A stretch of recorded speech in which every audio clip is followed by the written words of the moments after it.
अजित पवार यांचं अकाली निधन होण्याआधीपासून राष्ट्रवादी काँग्रेसच्या गोटात काही हालचाली होत होत्या।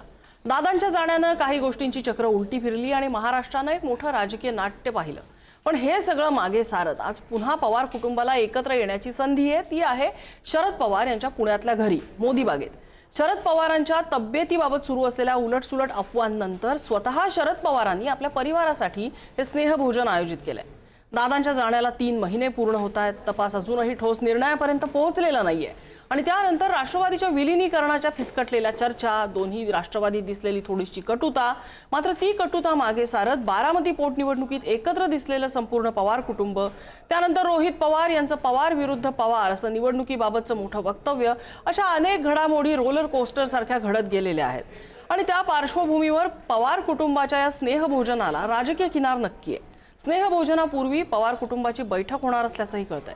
आता या निमित्ताने दोन्ही राष्ट्रवादीचं मनोमिलन होणार का, याच विषयी आपल्याला चर्चा करायची आहे।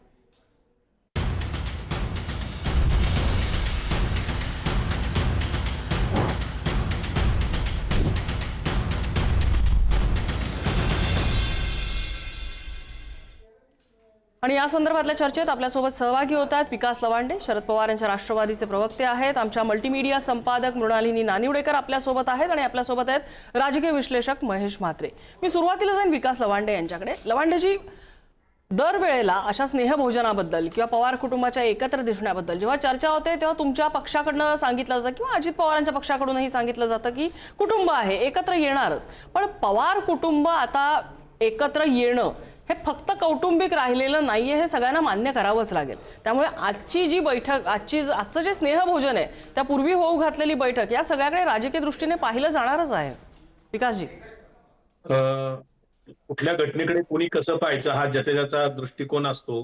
पवार साहेबांचं कुटुंब हे खूप मोठं कुटुंब आहे आणि त्या कुटुंबामध्ये पवार साहेबांच्या आई वडिलांच्या पासूनच एक मोठा संस्कार त्या कुटुंबावर आहे आणि त्या कुटुंबातल्या तुम्ही कोणत्याही सदस्यांशी जर कधी चर्चा केली खाजगीमध्ये किंवा कुठेही कधी बोलला तर ते अतिशय प्रगल्भतेने बोलत असतात आणि वास्तववादी चर्चा करत असतात। त्यामुळे त्या प्रगल्भ विचारांचा त्यांच्यावर संस्कार असल्यामुळे ते कुठल्याही बाबतीमध्ये असं नॅरो माइंडेड किंवा संकुचित भूमिकेने ते जात नाहीत आणि कुटुंब आणि राजकारण याची ते गल्लतही करत नाहीत। हे वेळोवेळी माझ्यासारख्या कार्यकर्त्यांनी अनुभवलेलं आहे बऱ्याच वेळा। आता मुद्दा असा आहे की आज काय मोदी बागेत पवार साहेबांनी काय स्नेहभोजन ठेवलं, त्याला पार्श्वभूमी आहे। आमच्या नेत्या खासदार सुप्रियाताई सुळे यांच्या कन्या यांचा विवाह आता पुढच्या काळात मध्ये होणार आहे आणि त्या निमित्तानं काही कौटुंबिक कार्यक्रम किंवा स्नेहभोजन अशा पद्धतीचे विधी कार्यक्रम सुरू आहेत। तर त्याच्यातलाच एक भाग आहे, त्यामुळं त्याचा आपण राजकीय अर्थ काढायला नको असं मला वाटतं आणि पवार कुटुंब किंवा राष्ट्रवादी याची गल्लतही करायला नको। खरं तर दोन्ही राष्ट्रवादी विलिनीकरणाच्या चर्चा होऊन गेल्या, तुम्ही म्हणाले तशा। आता त्या संदर्भातली कुठलीही चर्चा नाही। दोन्ही राष्ट्रवादी एकत्र येण्याच्या चर्चांना जेव्हा अजितदादा होते तेव्हा ते ठीक होतं, परंतु अजितदादा यांचं दुर्दैवी निधन झाल्यानंतर ती चर्चा पूर्णपणे त्याला फुलस्टॉप मिळालेला आहे आणि त्याची कुठलीही चर्चा तशी होत नाही आणि होणारही नाही।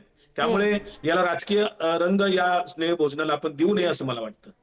मी मृणाल मॅमकडे जाते। मृणाल मॅम, राजकीय रंग देऊ नये असं जरी पक्षाचे कार्यकर्ते त्यांची भावना असली तरी सुद्धा राजकीय चष्मा बाजूला ठेवून या गोष्टीकडे पाहता येईल का आपल्याला? मला खरं तर विकास लवांडे यांचा हा मुद्दा एका रीतीने मान्य आहे की कुटुंबातले लोक एकत्र आले, ते एकमेकांना भेटले, त्यांनी स्नेहभोजन केलं, तर त्याला राजकारणाशी जोडलं जाऊ नये। पण जे मोठे नेते असतात त्यांचं सगळंच पर्सनलीच पॉलिटिकल होऊन जातं। शिवाय पवार कुटुंबाकडे आज स्नेहभोजन आहे, पवार साहेबांनी बोलवलेलं आहे, याची बातमी माध्यमांपर्यंत आल्यानंतर त्याची चर्चा होणार हे अत्यंत स्वाभाविक आहे। आपल्याला कोणाच्याही भावना दुखावायच्या नाहीत। पवार कुटुंबांच्या राजकीय प्रगल्भतेचा, त्यांच्या राजकीय फॉलोईंगचा खरोखर आदर करायला हवा अशी स्थिती आहे। पण एखादा माणूस शिंकला तरी त्याची जशी बातमी होते तसे पवार कुटुंब एकत्र आले आणि एकत्र येणार हे माध्यमांना कळलं, त्यांच्या मार्फत जनतेला कळलं की त्याची बातमी होणार हे निश्चित आहे। त्यातला दुसरा भाग आजचा असा आहे की अजितदादा पवार यांचं जे त्यांचं कुटुंब आहे, म्हणजे त्यांची 2 मुलं पार्थ, जय, जयची पत्नी आणि उपमुख्यमंत्री झालेल्या सुनेत्राताई पवार, हेच चौघही जण आपल्या माहितीप्रमाणे या स्नेहभोजनाला आज उपस्थित नाहीत. बर. त्यामुळे ते का उपस्थित नाहीत याची चर्चा आपोआप होणार आहे. शिवाय पवार विरुद्ध पवार असा त्यांच्याच कुटुंबातल्या कोणीतरी या सगळ्या निवडणुकीच्या प्रचाराला एक जोड मुद्दा दिल्यामुळे अर्थातच पवारांच्या छोट्याही गोष्टींची चर्चा होत राहील. त्यातून आता नेमकं काय होणार आहे आपल्याला माहित नाही. विलिनीकरण पुन्हा करायच्या दृष्टीने काही पावलं टाकली जात आहेत का? भारतीय जनता पक्षाने आपमध्ये काहीतरी घडवून आणलंय, तसंच त्यांना यांच्याही बाबत घडवायचं आहे का? हे प्रश्न निश्चित चर्चेला येतील. ते चर्चेला येणं म्हणजे भावना दुखावणं असं कोणीही समजू नये. पण अर्थातच बात निकली है तो दूर तक जाएगी हे पवार कुटुंबियांच्या बाबतीत होणार आहे हे प्रत्येकाने गृहीत धरून चालायची गरज आहे. महेश म्हात्रेजी, ही जी चर्चा आहे, आता मृणाल मॅमनी ज्याचा उल्लेख केला, ही चर्चा राष्ट्रवादीच्या विभाजनानंतर जास्त प्रकर्षानं व्हायला लागली असं नाही वाटत? कारण तो पक्षामध्ये पडलेली ती एक फूट होतीच. कुटुंब कितीही आम्ही विभाजन केलेलं नाही असं जरी पवार कुटुंब सांगत असले तरी अनेक कार्यक्रमांमध्ये कुणाकुणाचं नसणं, रुसवे फुगवे हे समोर आल्याशिवाय राहिलेत थोडीच. नाही, आपण सगळ्यांनी पाहिलेलं आहे की राष्ट्रवादी काँग्रेसचं विभाजन झाल्यानंतर अजित पवार आणि शरद पवार या दोन्ही गटांच्या राजकीय आकांक्षा, राजकीय अभिलाषा वेगवेगळ्या होत्या. परंतु जेव्हा कौटुंबिक कार्यक्रम असायचे अजितदादा असताना त्यावेळेस आणि अजितदादा नंतर गेल्यानंतर सुद्धा काही कोणत्या ना कोणत्या निमित्ताने कुटुंब म्हणून पवार कुटुंबीयही एकत्र येताना आपल्याला दिसते.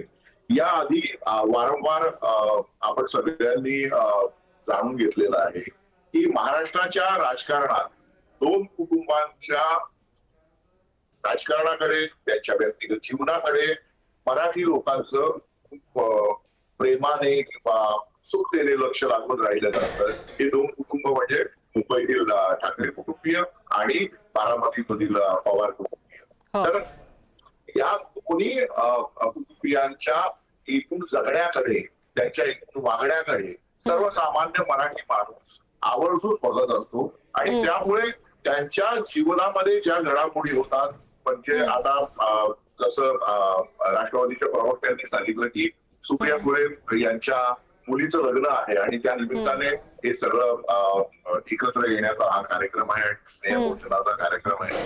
एकीकडे अजितदादांचं कुटुंबीय या कार्यक्रमात गेलेलं नाहीये. त्यांची म्हणजे एकूणच दादा गेल्यानंतर त्यांच्या कुटुंबियांची भावना सुद्धा आपण समजून घेतली पाहिजे. परंतु हा व्यक्तिगत त्यांच्या जीवनातला एक प्रसंग आपण बघितला आणि दुसरं महाराष्ट्राचं राजकारण बघितलं तर या दोन गोष्टी पूर्णपणे भिन्न आहेत. महाराष्ट्राच्या राजकारणामध्ये हे दोन्ही पक्ष दोन वेगळ्या टप्प्यांवर उभे असलेले आपल्याला दिसतात.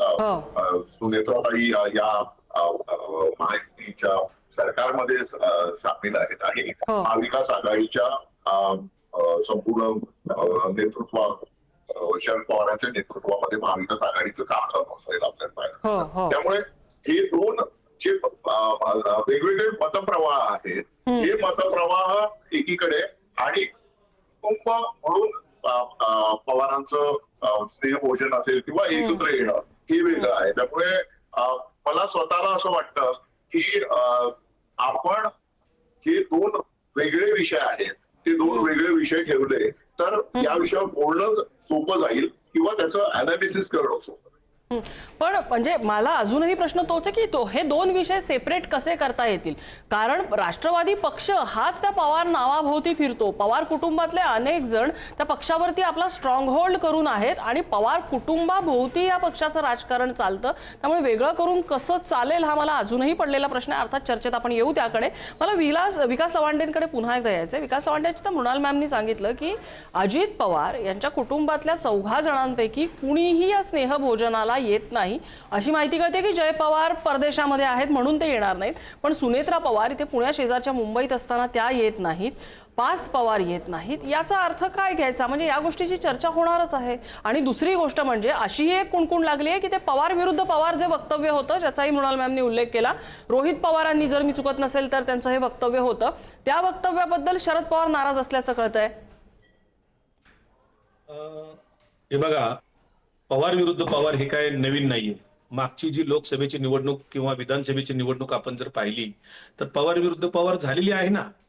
दोन पक्ष आता वेगवेगळे आहेत आणि या दोन्ही पक्षाच्या संदर्भामध्ये भारतीय जनता पार्टीने जे काय घर फोडणं किंवा पक्ष फोडण्याचा जो काय उद्योग केलेला आहे, जसं त्यांचं ते हौस आहे त्यांना वेगवेगळ्या राज्यातले पक्ष फोडण्याचे आणि आपल्यात घेण्याचे, त्या पद्धतीने हा पक्ष फोडला. आणि त्याची जी काही केस आहे, जशी शिवसेनेची सुप्रीम कोर्टात केस चालू आहे तशी आमच्याही दोन्ही राष्ट्रवादीची केस ही सुप्रीम कोर्टात सुरू आहे.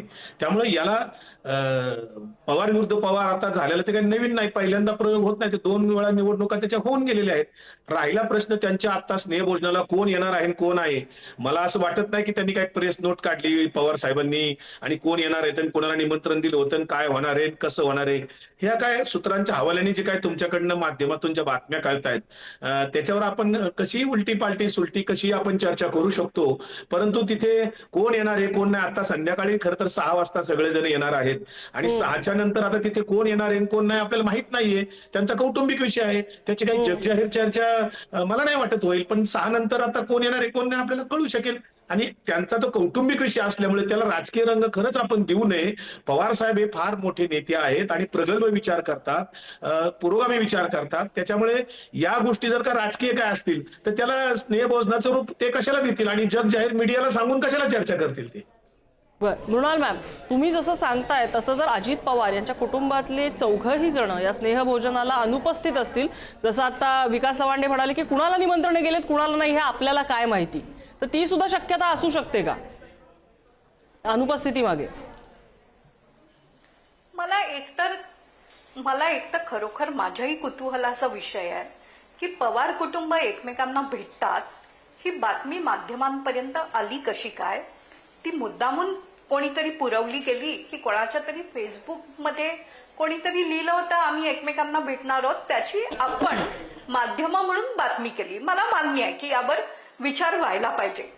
दुसरं असं की ठाकरे कित्येक वर्षांचा मतभेद सोडून एकमेकांकडे जायला लागले, आपल्याला ते पाठवायला लागले. आज आम्ही याच्याकडे जाणार, आज अमुक्याच्या वाढदिवसाला जाणार, 2 भावांपैकी आपणही आनंदाने माध्यम म्हणून ते दाखवलं. आता खरं तर भाऊ एकमेकांकडे जातात यात काय बातमी आहे.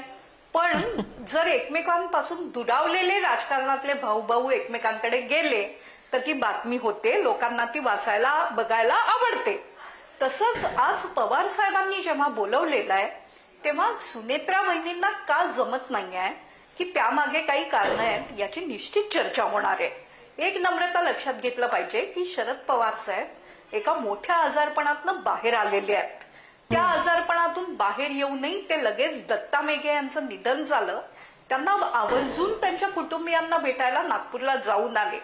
पवारांना सक्रिय राहायला सातत्याने आवडतं, सुप्रियाताईंना पण आवडतं.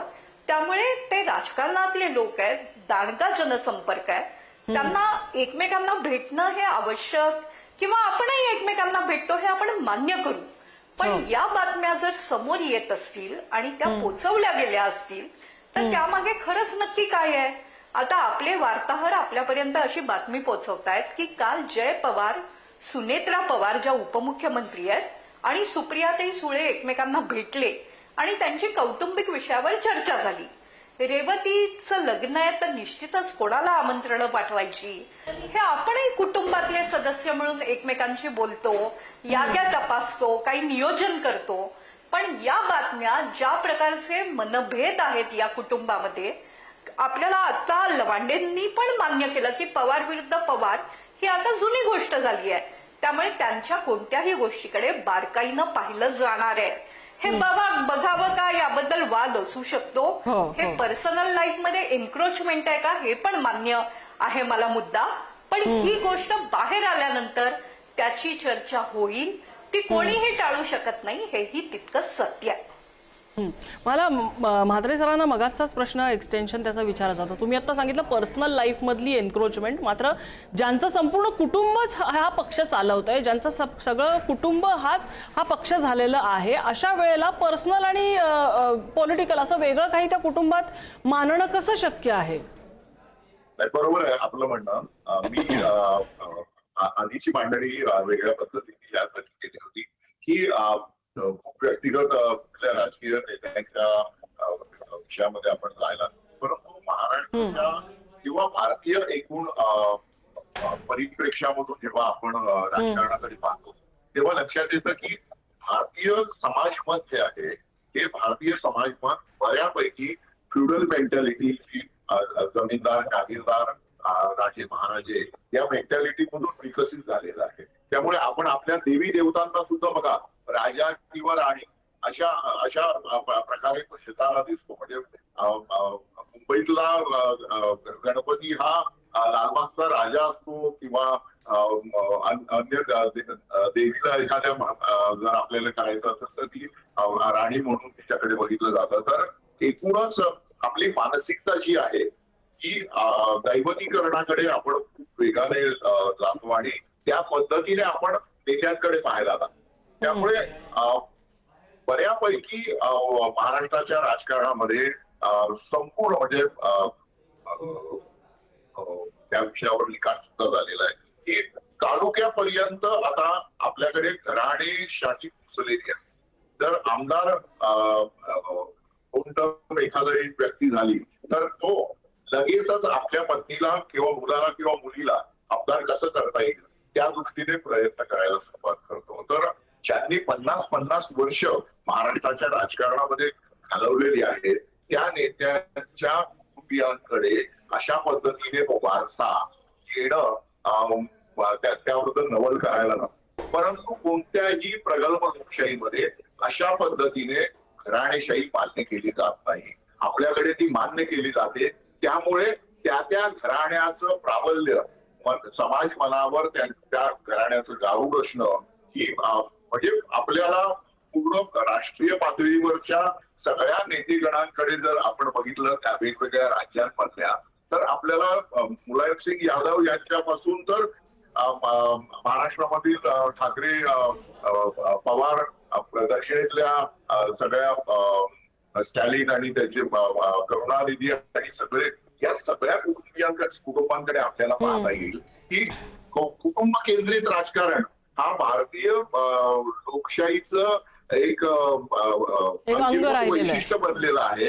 आणि त्यामुळे आपल्याला या अशा चर्चा कराव्या लागतात ना. त्यांच्याकडे पत्रिका कोणाला द्यायची याची हे जर त्या ठरवण्यासाठी आज भेटणार असतील तर खरं तर आपल्याकडे आता प्रचंड विषय आहेत. म्हणजे उदाचा तडाखा इतका वाढलेला आहे. शेतकरी आत्महत्या आता खूप मोठ्या प्रमाणात होणार.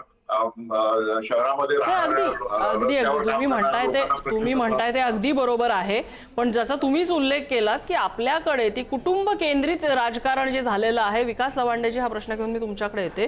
जेव्हा राजकारण कुटुंब केंद्रित बनतं त्यावेळेला ते कुटुंब आपल्या नातीच्या केळवणासाठी एकत्र भेटतंय की पवार विरुद्ध पवार याच्या बाबतीत काय समज द्यायला चर्चा करायला एकत्र भेटतंय. त्याची चर्चा होणारच आहे आणि राजकीय चष्म्यातूनच त्याच्याकडे बघितलं जाणार आहे. कारण ते कुटुंब हाच केंद्रबिंदू त्यांच्या राजकारणाचा आहे. लोकशाही आहे, हे अभिव्यक्ती स्वातंत्र्य आहे. कोणी कुठल्या घटनेकडे कसं पाहावं, कुठल्या दृष्टिकोनातनं पाहावं, कसं विश्लेषण करावं हा ज्याच्या त्याचा वैयक्तिक स्वातंत्र्याचा भाग आहे. वास्तव त्याच्यापेक्षाही वेगळं असू शकतं. त्यामुळे जरी कुटुंब केंद्रीय राजकारण आपल्या महाराष्ट्रात आणि देशात असलं तर ते लोकशाहीतलं जसं म्हात्रे सरांनी सांगितलं ते कटू सत्य आहे आणि वास्तव आहे. ते कोणी नाकारू शकत नाही. अजूनही आपल्याकडे लोकशाही तितकी काही 100% लोकांना पचलेली आहे किंवा रुचलेली आहे असं नाहीये. अजूनही लोक वेगवेगळ्या पद्धतीने मतदान करताना सुद्धा जात पात पाहिलं जातं, धर्म पाहिला जातो किंवा वेगवेगळ्या पद्धतीने लोक मतदान करत असतात. आणि मग लोकशाही अजून खऱ्या अर्थाने नागरिक शास्त्र रुचलंय का हा एक वेगळा चर्चेचा भाग होऊ शकेल. त्यामुळं महाराष्ट्राच्या राजकारणातलं पवार कुटुंब हे एक राजकारणातलं महत्वाचं पटलावर राहिलेलं कुटुंब आहे. कारण पवार साहेबांच्या राजकारणाची 6 दशकं पूर्ण झालेली आहेत आणि पवार साहेबांचं सर्वव्यापी सर्व क्षेत्रामध्ये काम असल्यामुळं पवार साहेबांचं किंवा पवार कुटुंब पवार आडनावाचंच या महाराष्ट्राच्या राजकारणातलं एक पटलावरचं मोठं नाव आहे आणि ते कुणी टाळू शकत नाही. पुढच्याही काळामध्ये पवार कुटुंबियांचं राजकारणाचं पुढचं भाग असणारच आहे. अगदी अगदी. मला मृणाल मॅम अगदी शेवटची कमेंट आहे, 30 सेकंद आहेत माझ्याकडे. या सगळ्याचा विचार करता आता तुम्ही ज्या गोष्टींचा उल्लेख केला ते अजित पवारांच्या कुटुंबातले 4ही जण जर या स्नेहभोजनाला उपस्थित नसतील तर काही गोष्टी हा टोकाच्या शिगेच्या ताणल्या गेल्यात असं समजायचं का? खरं तर या गोष्टी पूर्वीही टोकाच्या शिगेच्या ताणल्या गेल्या होत्या. लोकसभा निवडणुकीतही आणि विधानसभा निवडणुकीतही. पण पवार कुटुंबाचं वैशिष्ट्य असं आहे की ते हे मतभेद बाजूला सारतात आणि एकत्र येतात. ते व्यवसायाच्या दृष्टीने असतील, एकत्र मैत्रीच्या साहचर्याच्या दृष्टीने असतील, कारण कोणतीही असतील, ते पटकन जवळ येतात. पण आता जवळ येत असताना मुळात सुनेत्रा पवार जेव्हा शपथविधीसाठी आल्या तेव्हा त्यांची पवारांची चर्चा झाली होती का? त्यांची त्यांना मान्यता होती का?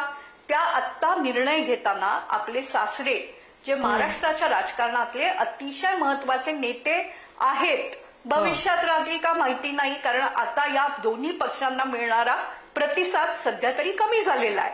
होय. ते एकमेकांची चर्चा करतात का? एकत्रितपणे विषय सोडवायचे प्रयत्न करतात का? की ते दोघं आता वेगवेगळ्या पक्ष झाले आहेत?